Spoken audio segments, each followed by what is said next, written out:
Hi everyone, Tyler here again at our downtown crossing location. Today we're going to be making a video talking about something that's not very fun, but definitely something that's really important to do, and that is proper bar equipment maintenance. So today in this video what we're going to do is we're going to cover a range of different topics on how to clean and maintain your espresso machine and your home grinder. These are definitely things that you want to do on a pretty regular basis, especially if you use your machine quite a lot. So the first thing we're going to do is we're going to take apart the machine and we're going to clean the group head and all of the assemblage that goes into that. So we're going to just take everything apart, pop out our portafilter, just set that aside. And then we're going to take out our drip tray, set that aside. Now we're using the Scaggia Classic Pro. Not every machine is going to be exactly the same as this, but a lot of standard things with this, so a lot of this will carry over. This machine, for example, has this little drain line here. We're just going to pop that out, set that aside. And then this is a home machine with a tank. We're going to remove the whole tank and set that aside. Now for this, you do want to do this while the machine is off. It's definitely easiest while the machine is cool. So I'm going to just unplug it too. I did have it off already. I find that doing this procedure with a home machine is easiest if you can turn it on its side, just to kind of not fight gravity the whole time. So the couple other tools we're going to need for this procedure is we're going to need a Phillips head screwdriver. This machine, we're all going to need a 5mm Allen wrench as well. We're going to also be using a cleaning product. This is Cafiza, our coffee equipment cleaner. Typically, it's always just a calcium, I think, carbonate or percarbonate. But what this is designed to do is to eat away at the oils and residues that coffee leaves behind when brewing. So we got some of that. And to use this, I have a little container here of just some hot water that I have just taken out of our other espresso machine boiler. Now, just to get things kind of started, I'm going to take the scooping end of our espresso cleaning tool here. And we only need about a 1/4 teaspoon, not really all that much of this cleaner. It's pretty potent stuff. We're just going to add it to our liquid, our hot water, and give it a stir so it can dissolve. And set the cleaner aside.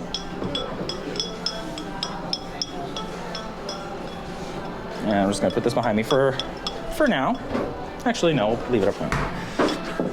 Okay, so now that we've got our Cafiza solution made, we're going to take our Phillips head screwdriver, and every machine, this might be a flathead, this might be a Phillips, this might be an Allen wrench, depending on your machine.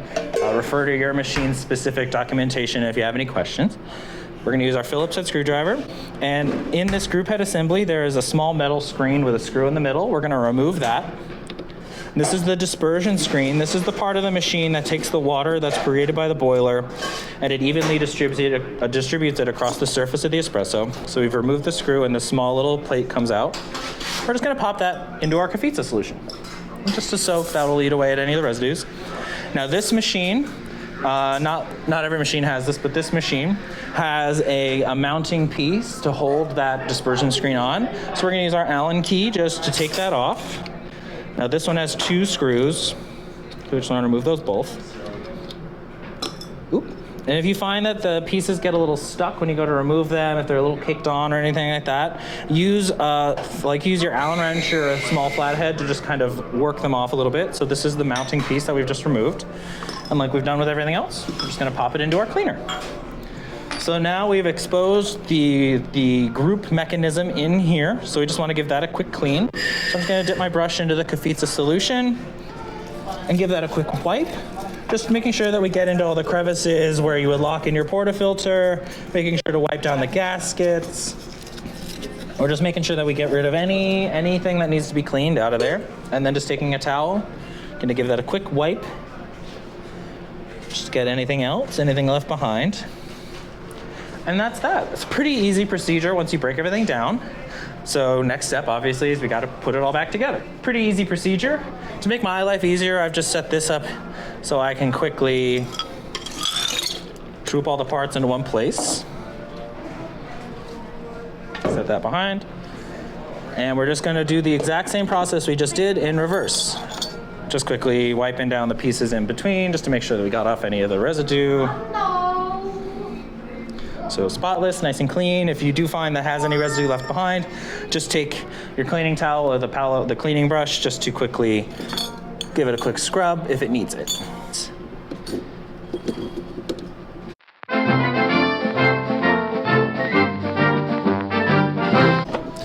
there we have it.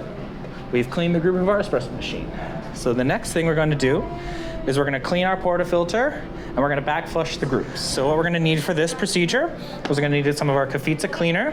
We're going to need our cleaning brush. We're going to need the portafilter of our machine. You're also going to need your machine to be on for this. And we're going to need what's known as a blind portafilter basket. This machine did not come with one. We just happen to have them at our cafe. You can find these all over the internet. Espresso Parts, Whole Latte Love, any of those companies sell blind portafilter baskets. You just want to make sure you're getting the right size one for your machine, so refer to your machine's documentation. But what the major difference between this one and the portafilter basket that the machine does come with is this is a solid piece of metal with no holes.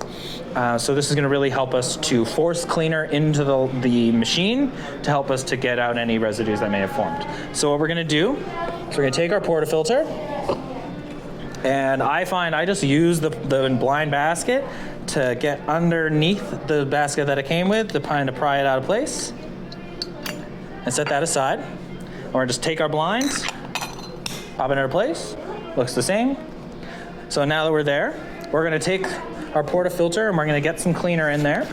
Now using the little scoop that comes on the end of your espresso brush, we're only gonna need a very little bit. This is pretty potent cleaner, as I mentioned before. We're only gonna need maybe about that much. That might even be a bit too much, but we'll be okay. Now there's a couple of different people that I've met that like to do this in different ways. My method that I like to do is I just like to get a little water in the cleaner first. I find that by getting it wet and just kind of stirring it into the water and helping it to start dissolving, it just works a little bit more efficiently when you're actually using when you're actually back flushing. But if you don't do this and skip this step, you'll be totally fine. I just think this helps for me. We're gonna lock that firmly into place. And then to back flush, what we're trying to do is we're trying to get that cleaner from our portafilter basket to go into the piping that has our machine. To go into our group head is what's known as a three-way solenoid valve. What we're trying to do is we're trying to make sure that that gets cleaned and that everything in between there and that gets cleaned. So to do that, what we're gonna do is we're just gonna turn our machine on for about 5 seconds. You see no water is gonna flow through. The water is gonna force its way back up because of the blind. Then we're just gonna shut it off. And we're gonna do this about 5 times with the cleaner in. So just turn it back on, wait a couple seconds, turn it off.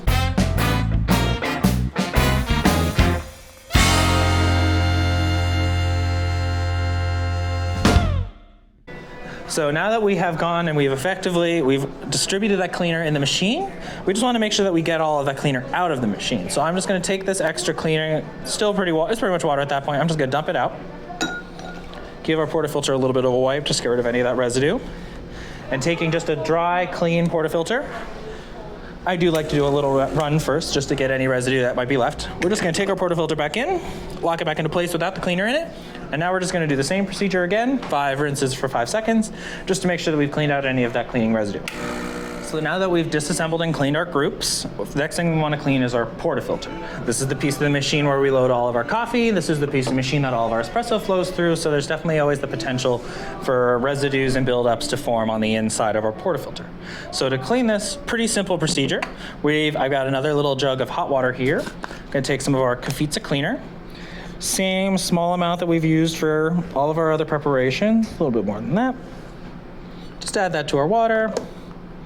Give that a little stir just to start dissolving it.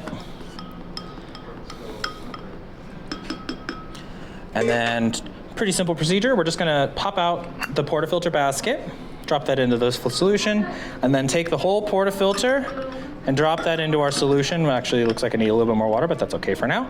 One thing you want to make sure of in this process is when you are soaking your portafilters, you want to make sure that the handle doesn't get submerged.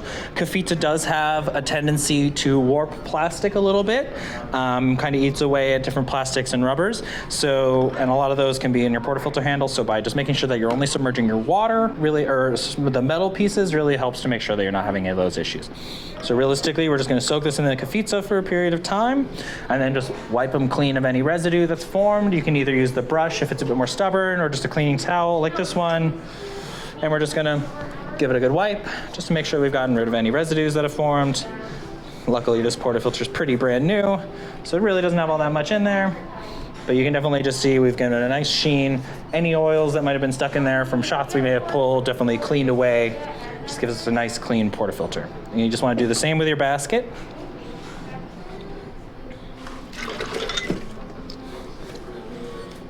Now do be careful because these are going to be hot. But just wipe down your portafilter basket, same procedure, pop that into place, and your portafilter's clean. So we can just lock that back into place.